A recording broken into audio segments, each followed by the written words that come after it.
Are you afraid of the competition, Dr. Taraban? Why would I want to serve a man? I think I just threw up in my mouth a little bit. Oh, this guy is using his perceived expertise as a psychologist to spread a very dangerous anti-woman message. But I have a feeling that he doesn't actually care about what's in women's best interests. Listen to me. If a top-shelf woman is a diamond, a top-shelf man is a diamond mine.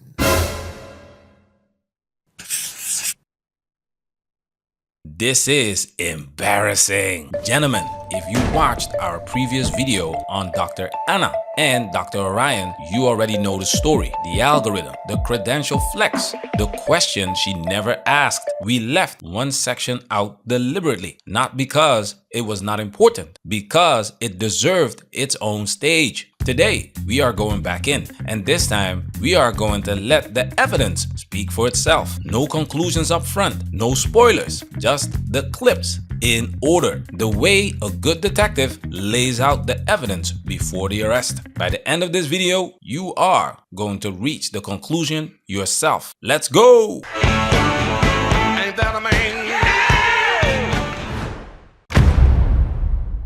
His next video is titled Death of the Lady. He says historically there have only been two types of women, ladies and prostitutes. Death of the lady.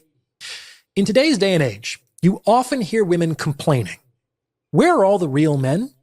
Is chivalry dead? Where are the gentlemen?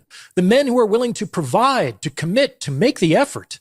Why can't I find a man who will treat me like the lady I am? What is wrong with men these days?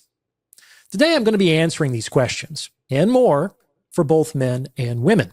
For the better part of known history, there have been only two types of women in the sexual marketplace. There have been ladies and there have been prostitutes. I could use another word here, but I don't want to alienate people in what is already a sensitive discussion. Ladies are women who became wives. Prostitutes are women who didn't. Okay, let's slow down and look at exactly what was just said. Dr. Orion uses two specific words in that first sentence that we need to hold on to. The first word is types, not roles, not jobs, not contributions to society. Types. A type describes a category of perception, how something is classified, how it is seen by others in a specific context. The second word is marketplace, the sexual marketplace specifically, not society at large, not civilization, not the workplace or the home or history in general. The sexual marketplace, the specific context of mating, attraction, and mate selection. So the complete claim is this: in the context of how men have historically categorized women for the purpose of mating and marriage, two types have existed. One you marry, one you do not. Hold those two words, types, marketplace, because everything that follows is going to depend on whether you remember them. The second thing wrong with the statement is that it's extremely black and white and it's a false dichotomy. Dr. Taraban is kind of telling on himself with this one, but he doesn't seem really aware of it. This specific kind of false dichotomy has a name within the field of psychology. Now here is something interesting. The clinical term for this pattern already exists in psychology. It has existed for decades. It is documented in the literature. Clinicians have studied it, written about it, named it. It's called a Madonna-whore complex. It's a man who categorizes women as either a Madonna, who is pure and self-sacrificial and virginal, or a whore, a woman who is completely devalued and debased, who's considered dirty and cheap to men. This is not a healthy or realistic way to categorize people. People who struggle with a Madonna-whore complex typically have some really deep-rooted issues with women. In reality, a lady and a prostitute are not the only two roles for women. These are just labels that men put on women in order to keep them in check. She just named it, the Madonna and the whore complex, a documented psychological phenomenon describing exactly the pattern Dr. Orion was talking about. Two types, one perceived as marriage material, one perceived as sexual but not marriageable. The clinical literature confirms this pattern exists in male psychology. Dr. Anna just confirmed the clinical literature confirms it. Hold that. We are going to come back to it. But really, women can hold a variety of labels: midwife, teacher, mother, daughter, grandmother, writer, healer, priestess, warrior. It is not historically accurate to act like women have only held two roles throughout society. They have held a wide breadth of roles. You just aren't able to see them for some reason. Interesting. Notice what words she used there. Roles.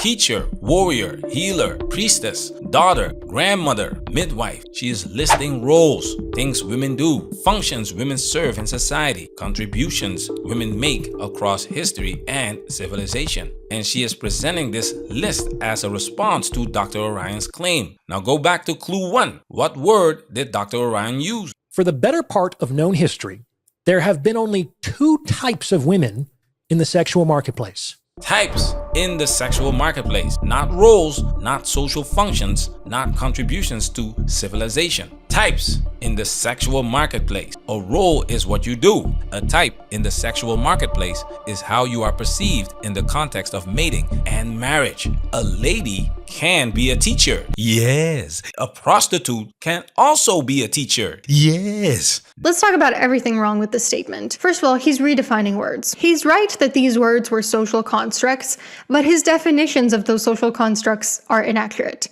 A prostitute is and always has been a person who sells sex for money. But it's also a very loaded term. It has a lot of stigma. Someone might insult a person who they're trying to demean by saying, "Oh, you're a prostitute for engaging in extramarital sex," but that's not the definition. The definition of a prostitute is someone who has sex for money, not somebody who has sex outside of marriage. That's not what the definition is. The role does not determine the type. The type does not determine the role. They exist on completely separate axes. So she is responding to a claim about types in the sexual marketplace by listing roles in society. Those are not the same thing, and a psychologist should know the difference. But here's where the detective work gets really interesting.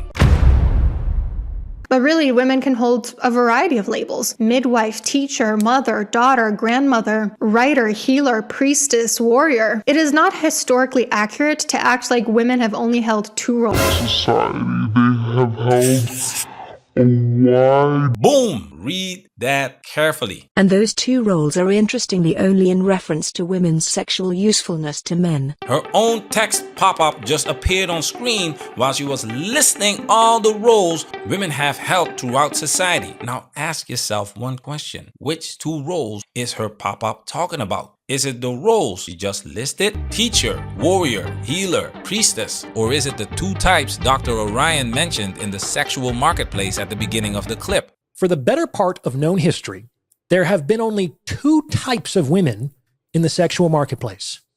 There have been ladies and there have been prostitutes. Because if her pop-up is talking about the roles she just listed, teacher, warrior, healer, then sexual usefulness to men makes no sense. A warrior's usefulness is not sexual. A teacher's usefulness is not sexual. A midwife's usefulness is not sexual.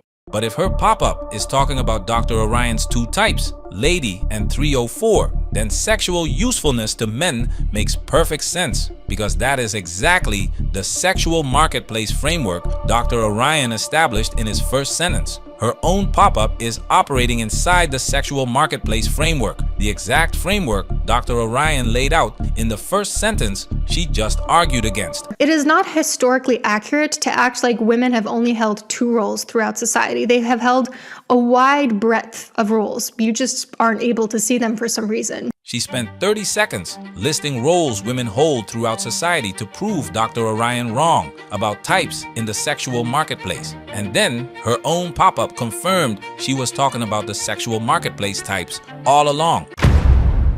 Oh my goodness! That is not a small error. That is the foundation of the entire rebuttal collapsing under the weight of her own pop-up. The foolishness. Gentlemen, the detective has the evidence.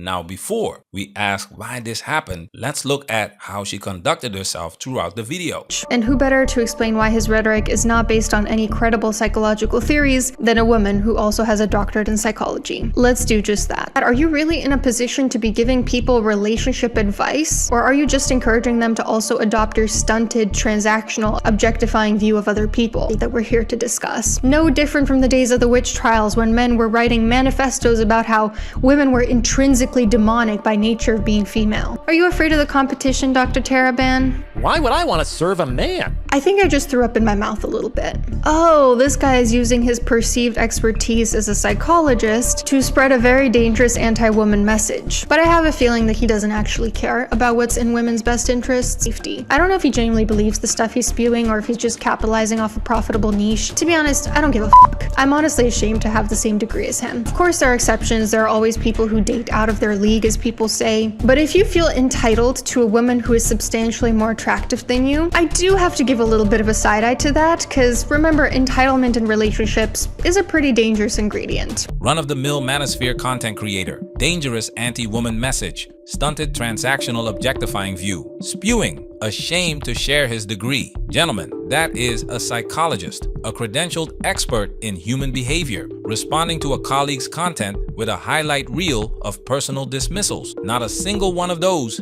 is a clinical observation. Not a single one is a research finding. Every one of them is a personal shot dressed in academic language. And the person throwing those shots just missed the first sentence of the clip she selected herself. The foolishness! And before you think this is about one psychologist having a bad day. So some random person, I'm guessing it's some man upset about life, I guess, he took old footage from some old TV show I was on and put pieces of the footage together in a sort of a strange way to support his argument that people should not date single mothers and that somehow I was supportive of that position, which I would never be. Who remembers Dr. Ramen Noodles, a narcissism expert, using the exact shaming language she built her career warning people about? When I was a professor, I would mark down, give a worse grade to the students' papers when they would misuse the literature that they cited. They misapplied it. It's like they didn't understand it. Well, I don't get to grade YouTube videos. Heaven help us, because I would need to be grading on a curve to not fail this one, and I'd still fail it. But I don't take well to someone selectively applying material, least of all things that I was featured in, to uphold an unkind point of view. She would grade the video. She would fail it. A credentialed expert responding to a YouTube video about male experience, not with engagement, but with a threat to mark it down. Different psychologist, same playbook. When the conclusion is written before the listening begins, the credential becomes a weapon, not a tool. Now here is why this pattern exists and why it matters beyond two psychologists arguing on YouTube.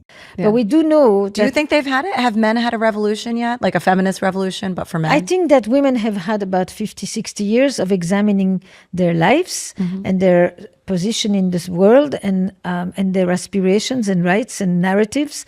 And I think that men have not had it in as systematic a way. There are pockets, but they have not. And I think that in that sense, the restrictions are much stronger on the men. 50 to 60 years of women systematically examining their lives, their aspirations, their narratives, their rights. And men have not had that yet. The restrictions on men are actually stronger. That is Esther Perel. The interesting thing is that the person started to talk by talking about the women's revolution, and that revolution actually hadn't just changed the life of women, but it had actually changed the lives of men. And it gave birth to a very, very important development, which is the making of modern fatherhood, which is a huge. But we don't talk about that in terms of the the men's movement. We've decided that the women had a revolution and the men have not had it yet.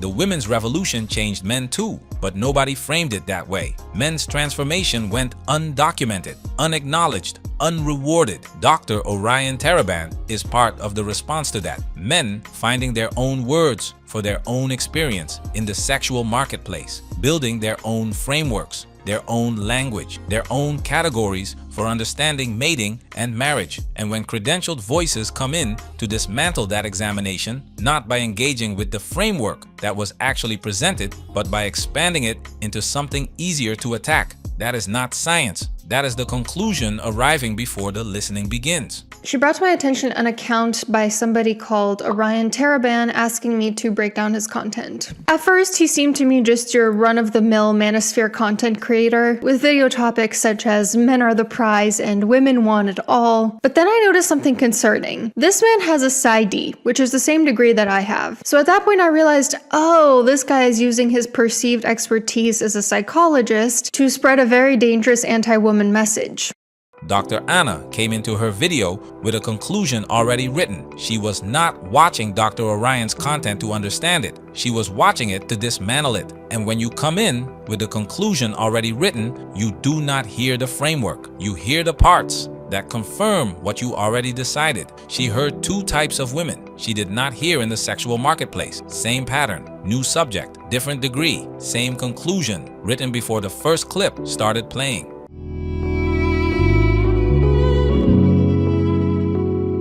Gentlemen, here is what the evidence shows.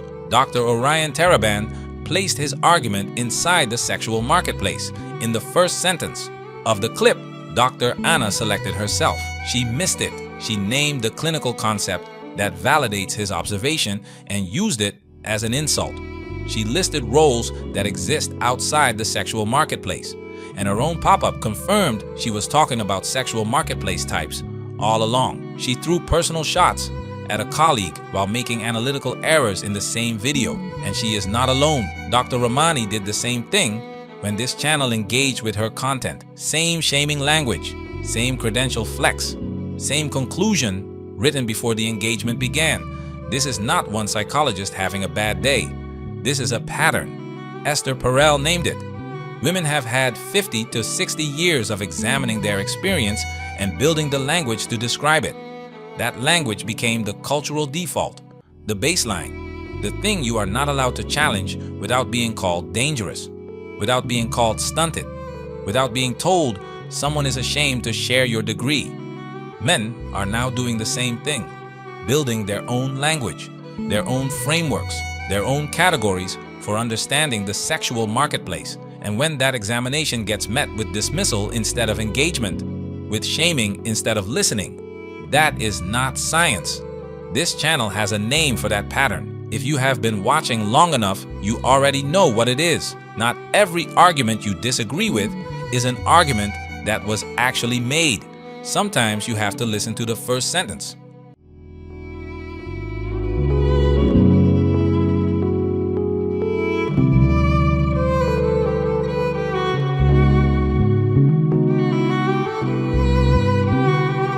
Listen to all, follow none.